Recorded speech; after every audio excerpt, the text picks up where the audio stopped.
waaye shirkadda Fanbaroj waxay idinku tala gashay hadiyadaasna Cabaasa waxa iska keenay Holland marka waxay idin dhihi lahayd hadiyada si idin gafin saa wada dhintiin waa inaad soo diyaar gado markii aan arkay wiilkayga yar waxaan isweydiiyey su'aalo badan muxuu saan u cayilayaa muxuu saan igu soo fiirinaya asiga horta feer ma yaqaana waxa dhacay maxaa waaye waa fahmi lahayd suudkan muxuu wataa adiga waa ku qabtay tuugi يا قبط ورا كوكو سوعلنا وكادي wariyaa adigu hadli kartaa aniga buu beena sheegin aniga ayaa ku arkay adigoo hadlaayo waan ku maqlay haddii ay saas tahay waan hadli karaa waa sidaa maqasho adiga magacaaga waxaa la TB cunug yarna waa tahay ayaga raali noqo tada kale adiga baaskiilka ma wadi kartid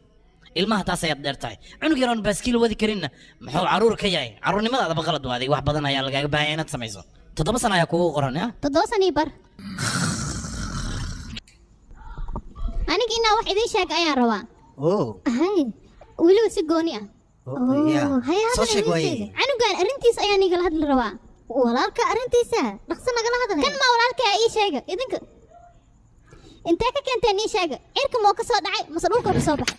ceeb buriya canugan markaa fiirsan soo idin lama ahan inuu mucjiso gooniya wato ani waa wali aqoon nabadii haddana hadiyada waa inuu